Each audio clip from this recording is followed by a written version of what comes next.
green.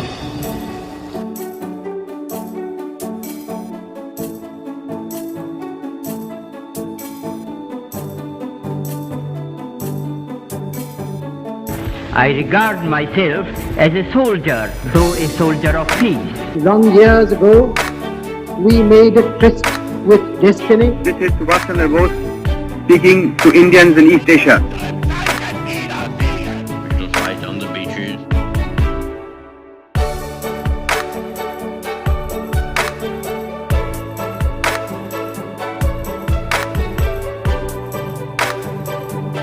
Sisters and brothers of America.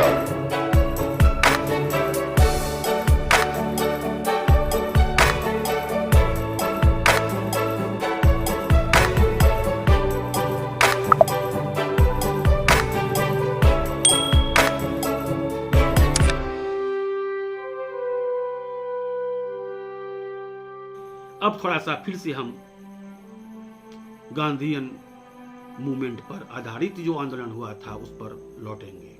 1940 में 1940 में गांधी जी ने यह कह दिया था कि सत्याग्रह रुकेगा नहीं अब, इसलिए 1940 में उन्होंने इंडिविजुअल सत्याग्रह आंदोलन की बात की कि आज एक व्यक्ति करेगा सत्याग्रह, डेली एक एक व्यक्ति करेगा सत्याग्रह। और फर्स्ट सत्याग्रही बनाया उन्होंने दुबले पतले से दिखने वाले व्यक्ति, कृष्णकाय व्यक्ति, लेकिन यंग थे और एनर्जेटिक थे, गांधी जी के मानस पुत्र थे, गांधी जी के पसीनों पर चलने वाला अगर वास्तव में अक्षरशः कोई एक व्यक्ति था उस समय में, उनका नाम था विनोबा भावे।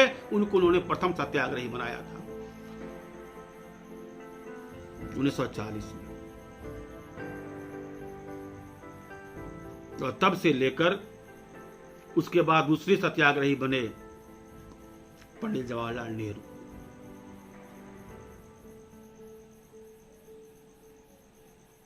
इधर सेकंड वर्ल्ड वॉर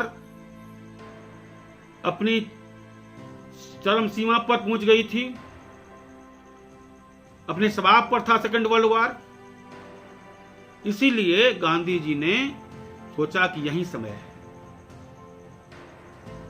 तबला को बजाने से पहले गर्म करना पड़ता है, तब मारिएगा तो टन टन की आवाज आती है, धन धन की आवाज आती है, नहीं तो बजेगा ही नहीं। गांधी जी देखा कि बिल्कुल ही अभी हथौड़ा मारना जरूरी है। गांधी जी ने इसको अनुभव किया। इधर थोड़ा सा मैंने वर्ल्ड हिस्ट्री के बारे में आपसे चर्चा की थी, उसको यहां पढ़ाना ही पड़ेगा वर्ल्ड हिस्ट्री को। सेकेंड वर्ल्ड वॉर, जर्मनी की स्थिति बहुत अच्छी थी शुरू में, मित्र राष्ट्र हार रहे थे, अमेरिका इंटर नहीं हुआ था, चर्चिल बिल्कुल ही भारतीय स्वतंत्रता के घनघोर विरोधी। तो भारतीय नेताओं से उनको सपोर्ट कैसे मिलता? चाइना का राष्ट्रपति उस समय में हुआ करते थे चियांग काई शेक, और अमेरिका के राष्ट्रपति हुआ करते थे फ्रैंकलिन डेलानो रूजवेल्ट। अमेरिकी राष्ट्रपतियों में सर्वाधिक योग्य राष्ट्रपतियों में अगर गिनती होती है तो रूजवेल्ट की होती है। अमेरिका को महान बनाने में अमेरिका राष्ट्रपति का बहुत योगदान है, इसमें कोई दो मत नहीं है। दो रूजवेल्ट हुए, एक टीआर, उसको हिस्टोरियन लोग कहते हैं टीआर, थियोडोर रूजवेल्ट। मैकिनले की हत्या हुई थी, राष्ट्रपति थे अमेरिका के 1901 में, उसके बाद थियोडोर रूजवेल्ट बने राष्ट्रपति, और उसके बाद दूसरे बने थे फ्रैंकलिन रूजवेल्ट। जब विश्व मंदी हो गया था, अभी जैसे मंदी देख रहे हैं दौर, इससे ही भयंकर मंदी था। हार्डिंग, हूवर, कुलीज, ये तीन जो थे बिल्कुल ही ये राष्ट्रपतियों में सबसे बुरे थे, बेवकूफ थे, मूर्खराज थे। इतिहासकारों ने बहुत ही निंदा की है। उन्हीं के पॉलिसी के कारण ये इकोनॉमिक डिप्रेशन हुआ था, that is called economic crisis in America. उससे उबारने के लिए एफडी रूजवेल्ट को बनाया गया था, और 1932 से लेकर के 1945 तक 4 बार इलेक्शन जीता था। ऐसा जीतने वाला वो प्रथम व्यक्ति है 1789 से, जो पहला इलेक्शन हुआ जॉर्ज वाशिंगटन, जिसमें बने थे प्रेसिडेंट ऑफ यूएसए। तब से लेकर के अभी तक 4 बार जीतने का रिकॉर्ड अगर रूजवेल्ट के नाम है। तो रूजवेल्ट जो था वो डेमोक्रेसी का थोड़ा सा पक्षधर था अन्य राष्ट्रपतियों से। तो रूजवेल्ट ने दबाव डाला चर्चिल पर कि व्हाई नॉट, आपको भेजना चाहिए था, जाइए और भारतीय नेताओं से सपोर्ट लीजिए। इधर चियांग काई शेक, विश्व बिरादरी के जो नेता थे वो लोगों का प्रेशर, जो उनके मित्र थे, और बिना अमेरिका के, बिना चाइना के, बिना रसिया के तो इंग्लैंड उस समय कुछ भी नहीं था। इसीलिए ना चाहते हुए भी विंस्टन चर्चिल को अमेरिका से, इंग्लैंड से वहां के अपोजिशन लीडर जो लेबर पार्टी के थे सर स्टैफोर्ड क्रिप्स, बहुत सम्मान, जैसे अपने यहाँ अपोजिशन लीडर में नाम आता है प्रतिष्ठित में अटल बिहारी वाजपेयी का, वैसे ही हाउस ऑफ कॉमन्स का जो बहुत मुखर वक्ता और tall figure sir Stafford Cripps, वो भारत आए प्रतिनिधि मंडल के साथ। इसको कहते हैं क्रिप्स प्रपोजल, क्रिप्स मिशन। और यहां आने के बाद उन्होंने भेंट की अन्य नेताओं से, तेज बहादुर सप्रू से भेंट की, जिनका कनेक्शन इंग्लैंड तक था। जवाहरलाल नेहरू जी उसी कॉलेज से, उसी स्कूल से क्रिप्स भी पढ़े थे जिससे नेहरू जी पढ़े थे। दोस्ती तो पहले से ही थी, भाई आप लोग कुछ कीजिए हमारे लिए, हम लोग आए हैं आपको स्वतंत्रता, मतलब पूरे भारतवर्ष को स्वतंत्र कर रहे हैं, कुछ शर्त है कि जो राजा महाराजा, क्या था प्रोविजन क्रिप्स का कि जो राजे महाराजे प्रिंसेज प्रिंसली स्टेट्स जो इंग्लैंड के अधीन में रहना चाहते हैं वो रह सकते हैं, और जो नहीं रहना चाहते हैं वो स्वतंत्र हैं। और जितने भी स्टेट्स हैं उसमें अंग्रेजी राज का दखल नहीं रहेगा, मात्र ऊपर एक कंट्रोल रहेगा अंग्रेजी राज का, क्योंकि आप लोगों को उस योग बनाएंगे हम लोग कि आप लोगों को आज़ादी मिलनी चाहिए, तब आप लोगों को आज़ादी देंगे, पक्का देंगे। सेकेंड वर्ल्ड वार में आप हमको हेल्प कर दीजिए, डोमिनियन स्टेटस राइट देंगे। जो मुस्लिम माइनॉरिटी हैं वो भी अगर चाहते हैं कि हम भारतवर्ष में नहीं रहेंगे तो अंग्रेजों के अधीन में रहेंगे, चाहे अलग स्टेट ले लेंगे पाकिस्तान का, तो उनको भी स्वतंत्रता है। इस प्रकार से बहुत ही उलझा हुआ था वो प्रोविजंस, अपने ही मतलब विवादों में अपने ही कंट्राडिक्टरी था वो। और नेहरू जी ने उनको सलाह दी, और अबुल कलाम आजाद उस समय में president Indian National Congress, Nehru ji ने सलाह दिया क्या कि आप गांधी जी से मिलिए, बिना गांधी जी को तो कुछ नहीं हो सकता है। हालांकि नेहरू जी ने कहा, लेकिन अगर देखा जाए तो गांधी जी का जो ऑरा था, गांधी जी का जो पकड़ था कांग्रेसियों पर और देश पर, वो अब थोड़ा सा ढीला पड़ रहा था। उसमें तेजी आई क्रिप्स मिशन के बाद ही। क्रिप्स प्रपोजल लेकर के तब पहुंचे गांधी जी के पास। गांधी जी ने एक बार में ही कह दिया, सरसरी निगाह से उन्होंने देखा प्रपोजल को और कहा कि mister Cripps, it is better for you to catch the first flight for Britain. आपके लिए अच्छा होगा कि आप पहला जो हवाई जहाज ब्रिटेन के लिए खुलता है वो पकड़िए और चले जाइए, ये होने वाला नहीं है। मार्च की बात है, मार्च 1942। उनका एक बार आप देखिए, अगर हो जाता है तो बहुत अच्छा रहेगा, आप लोग दीजिए, हेल्प कीजिए। गांधी जी ने कहा हम लोग हेल्प किए थे फर्स्ट वर्ल्ड वॉर में, आपने क्या दिया? रॉलेट एक्ट दिया। उसमें भी डोमिनेट स्टेटस की बात चल रही थी उसी समय से। अभी आप वहीं पर टिके हुए हैं। Mister Cripps, your proposal is an undated cheque on a failing bank. जिस बैंक का दिवालिया निकल गया हो उसका ये भुगतान किया हुआ बिना तारीख के ये चेक है, इसलिए हम इसको रिजेक्ट करते हैं। और क्रिप्स खाली हाथ इंग्लैंड से अप्रैल में इंग्लैंड पहुंचे भारतवर्ष। उस समय में जब ये क्रिप्स मिशन फेल्योर हो गया, उस समय में विंस्टन चर्चिल अपने बाथरूम में नहा रहा था। वहीं पर उसको सूचना मिली कि प्रपोजल कैंसिल। बाथरूम में वो began to dance in bathroom, क्योंकि तो चाहता नहीं था, वो तो प्रेशर देने के लिए और ने भी भेजता, कोशिश ईमानदारी से नहीं करता हो। अगर एवरी रूजवेल्ट जॉनसन को नहीं भेजता, जॉनसन को इनवाय बना करके एम्बेसडर बना करके भेजा गया था to see the work of Cripps, जो अमेरिका का बहुत बड़ा डिप्लोमेट था जॉनसन। इस प्रकार से क्रिप्स मिशन फेल हो गया। After the failure of Cripps mission, Gandhi ji wrote a series of letters to the leaders of world political world, America, China, Russia and other countries. उन्होंने क्या लिखा कि अब हमको आप लोग दोष मत दीजिएगा। Now you are going to start a decisive movement against British Empire, British rule in India, and now it will be based on do or die.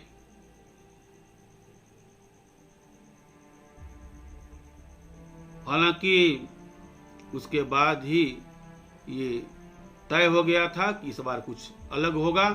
1942 में ये तय हुआ, पास हो गया सेशन में, कि कांग्रेस के सेशन में, कि हम लोग इस बार क्विट इंडिया मूवमेंट शुरू करने जा रहे हैं। क्विट इंडिया मूवमेंट के लिए रिजोल्यूशन जो लिया गया, तो उसके लिए ये हुआ कि 8 अगस्त को वर्किंग कमेटी की बैठक होनी है बम्बई में, और 9 अगस्त को सेशन चलेगा वर्किंग कमेटी का। और अबुल कलाम आजाद, मैंने पहले ही कहा था कि वो अध्यक्ष थे, अध्यक्ष चूंकि कंटिन्यू रह गए थे इसलिए कि वर्ल्ड वार का ये था, तो वहां पर वो भी टिके, सब अपने अपने रिलेशन के यहाँ ठहरे हुए थे, कोई अपना संबंधी के यहाँ ठहरे हुए थे। और गांधी जी को मन में तो बहुत दिन से मजे हुए राजनेता थे गांधी जी, उनके मन में तो ये हो गया था कि हम लोगों में किसी को नहीं छोड़ेगा, अंग्रेजों की दमनकारी नीति, इसलिए पहले ही कह दिए थे, 8 अगस्त को ही कह दिए थे, इस बार का जो आंदोलन होगा उसमें प्रत्येक नागरिक अपना नेता स्वयं होगा। Each and every individual will be her or his own leader, उनके हाथ में दे दिया था। इसलिए उनके जीवनी लेखक पट्टाभी सीतारामैया ने भी लिखा है, कुछ हद तक गांधी जी हिंसा को भी स्वीकार करने के लिए तैयार हो गए थे। As historian point of view, क्या गांधी जी के अंदर में था मैं ये नहीं जानता हूं, लेकिन कुछ हद तक थोड़ा सा उसको बर्दाश्त करने के लिए, अगर हिंसा भी कहीं हो जाती है तो उसको बर्दाश्त करने के लिए गांधी जी का अपना माइंड को बना चुके थे। इस बार जो होगा वो जीवन जय या मरण होगा। और 9 अगस्त के पहले ही रात में आता है पुलिस कमिश्नर और आजाद को, मौलाना अबुल कलाम आजाद के दीवार को खटखटाता है, कहता है आजाद जी पहले से ही थे, नींद कैसी होगी। हर जगह जितने भी नेता थे सबको रात में ही पकड़ लिया गया, बहुत चुस्त दुरुस्त पुलिस व्यवस्था थी। कमिश्नर साहब आए स्वयं वारंट लेकर के, और अध्यक्ष को ही पहले पकड़े, बोले चलिए आपका समय 2:30 बजे 2:30 सुबह का टाइम था, और रात का ही टाइम था। हाँ, तो उस समय में उनको बिछौन पर उठा करके उनको ले गए, अरेस्ट कर लिए। और 9 अगस्त के सुबह तक सारे जितने भी लीडर्स थे, करीब 31 लीडर्स जो थे टॉप मोस्ट इंडिया के, सब थे, जिनका भी आप नाम लीजिएगा, मौलाना आजाद, राजेंद्र प्रसाद, पंडित जवाहरलाल नेहरू, वल्लभ पटेल से लेकर के जितने भी थे, जो नए आए थे वो भी थे, सब थे, सबको अरेस्ट कर लिया गया। और बम्बई बीटीए स्टेशन जो देख रहे हैं ना, बम्बई बीटीए स्टेशन पर विक्टोरिया टर्मिनल स्टेशन, अब आजकल नाम चेंज हो गया, छत्रपति शिवाजी टर्मिनल हो गया है नाम, उस समय में विक्टोरिया टर्मिनल नाम था, अभी हाल तक था नाम। तो वहां पर ले आए, 2 बोगी में रखा गया, एक बोगी में सिर्फ गांधी जी को, एक बोगी में सारे नेता को, 31, 32, 33 ऐसे करके था संख्या, एग्जैक्ट 31 या कुछ ऐसा ही था एक बोगी में। गिनती करने वाला आता था तो वो लोग नेता सब अपना आपस में मजाक करने के लिए, जैसे ही कोई कहता था 1 2 से शुरू कीजिए, कोई 5, कोई 6, कोई 7 ऐसे बोल देता था, तो गिनती करने वाले को भी थोड़ा सा टाइम लगा। गांधी जी कितना डेंजरस थे, बेचारा निशस्त्र व्यक्ति, सत्य अहिंसा के epitome, who heralded the whole age, who is the new Buddha, new Mahavir Jain, उनसे डरता था कितना, कि उनके लिए अलग से एक बोगी, उसमें दूसरा कोई भी फ्रीडम फाइटर उसमें नहीं थे, क्योंकि गांधी जी रहेगा, गांधी जी उसमें भी कोई प्लानिंग कर लेगा उनके साथ। इसीलिए वहां गांधी जी को यरवदा जेल भेजा गया, और इस तरह से सारे नेता को। एक नवविवाहिता युवती थी उस समय में, वो वो स्टेशन पर खड़ी थी, सबको गुड बाय कर रही थी। उन्होंने कहा था I will lead and that lady was Mrs Aruna Asaf Ali. तो 4 दिन पहले शादी हुई थी और वही लीड की बम्बई मूवमेंट को, क्विट इंडिया मूवमेंट को। कुछ नेता ऐसे थे, सारे को अरेस्ट कर, पूरी इंडिया में जितने भी नेता थे सबको अरेस्ट कर लिए गए। कुछ नेता ऐसे थे जिनको अरेस्ट कर लिया गया था, हजारीबाग सेंट्रल जेल में बंद भी थे पहले। ये जयप्रकाश नारायण, पंडित रामनंदन मिश्र, शहीद सूरज नारायण सिंह, राम मनोहर लोहिया, आचार्य नरेंद्र देव, ये सब एक मिलिट्री टिके थे। सोशलिस्ट कांग्रेस जेल छलांग लगाकर जयप्रकाश नारायण जेल से निकल गए हजारीबाग, उनके साथ सारे साथी, और नेपाल चले गए। नेपाल से रेडियो का तार वगैरह जोड़ करके वहां से भूमिगत होकर के 1942 के मूवमेंट को जीवित रखा था जयप्रकाश नारायण और उनके साथी।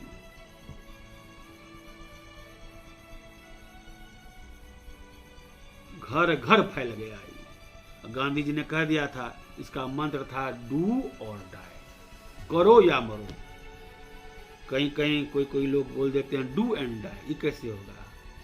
इसलिए ये गलती बराबर हो जाती है, जनरल मिस्टेक एरर हो जाता है ये, कि डू एंड डाई नहीं कह देते हैं, अच्छे लोग कह देते हैं डू और डाई, करो या मरो। मतलब जब तक मरने का नौबत ना आ जाए तब तक लड़ते रहो। मर जाओ ठीक है, लेकिन इस बार को हासिल करना ही है। और ये भी कह दिए थे कि आप लोग अपना नेता इस बार स्वयं है, दूसरा कोई नेता इस बार आपका नहीं है भाई। No one will lead you, you are alone there to lead yourself. Go and jump to the field of action. गांव में क्रांति दौड़ उठी। अगर ये मूवमेंट नहीं थी, रिवॉल्यूशन हो गया। जहां जहां आपको ऐसा शायद ही कोई ब्लॉक हो, ऐसा कोई भी डिस्ट्रिक्ट बचा हो, कोई शहर बचा हो जहां पर कि आंदोलन न हुआ। जहाँ पुलिस थाना है वहाँ पुलिस थाना को हटा दिया गया, सारे सिपाही को, दरोगा को। एक ग्रामीण बन गया दरोगा, एक बन गया इंस्पेक्टर, 5 को सिपाही बन गए उसके गांव के ही लड़के सब। कलेक्ट्रेट में कलेक्टर को हटा दिया गया, कलेक्टर बन गया एक, और कुछ दिन तक तो शासन चला ही लिए वो लोग। 1991 में मैं फ्रीडम फाइटर सबसे मिला था, मुझे उसमें 112 ईयर्स के एक फ्रीडम फाइटर मिले थे। उनके पुत्र जो थे 85 ईयर्स के थे, वो भी मिले थे। फ्रीडम फाइटर्स की एक सभा थी, वो सम्मानित करने के लिए बुलाया गया था। उसमें मैं कुछ रिसर्च कर रहा था, तो मैं उनसे इंटरव्यू लेने के लिए गया था। उनसे जो बात हुई थी वो भी मेरे मन में है अभी।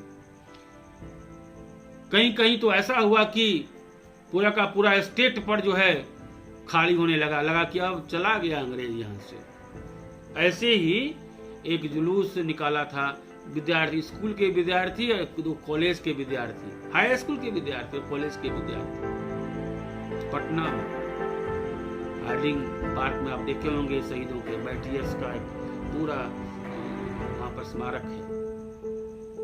7-8 स्कूल के स्टूडेंट्स, कॉलेज के, एक हाथ में आगे, एक हाथ में तिरंगा है।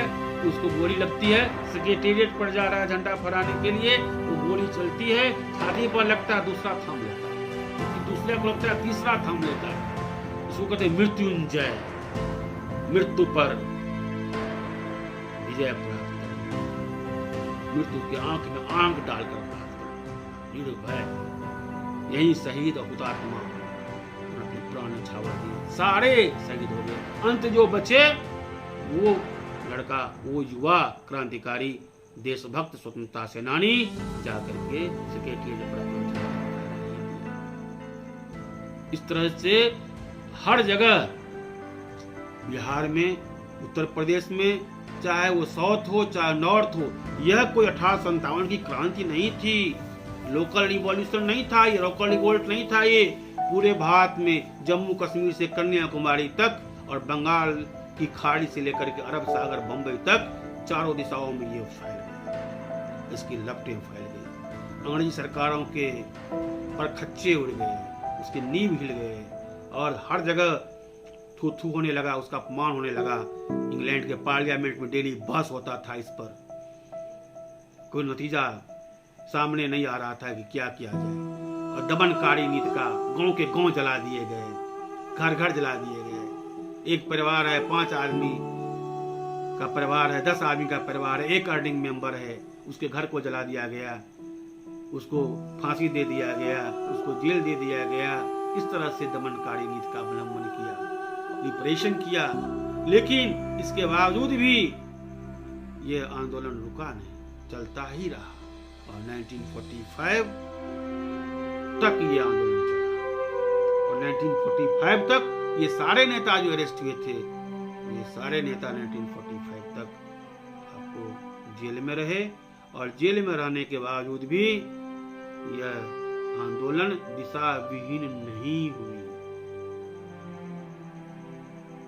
अपने रिस्पॉन्सिबिलिटीज को, रेल चलना बंद हो गया, रेल के पटरी को उखाड़ दिया गया।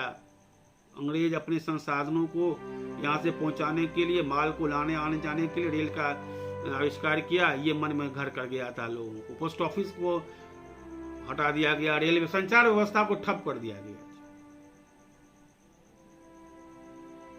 और ये आंदोलन सफल रहा, ऐसा सफल रहा कि अब अंग्रेजी सरकार के पास में और कोई विकल्प नहीं था। 1945 आते आते वो समझ गया था कि बहुत जल्दी भारत को अब छोड़ने वाला है। इधर दूसरे ओर से 1945 में ये भी खतरा था कि आजाद हिंद फौज उस समय में बर्मा तक पहुंच गई थी। और इधर 1945 तक आते आते देश में गांव-गांव में, शहर में, गांव-गांव में जो है सो आजादी के परवाने आपको जलने के लिए, मरने के लिए, प्राण न्यौछावर करने के लिए तैयार थे। तो इस तरह से 1945 तक आते आते अंग्रेज सरकार की नींद हिल चुकी थी पूरी। स्वतंत्रता दिखाई पड़ने लगा था। 2 कदम दूरी पर स्वतंत्रता थी, अब 2 कदम की दूरी पर है, मात्र 2 वर्ष है। और इसकी विशद चर्चा हम करना चाहेंगे अपने अगले व्याख्यान में। आप लोगों से फिर से मुखातिब होंगे। तब तक के लिए आप सभी को नमस्कार।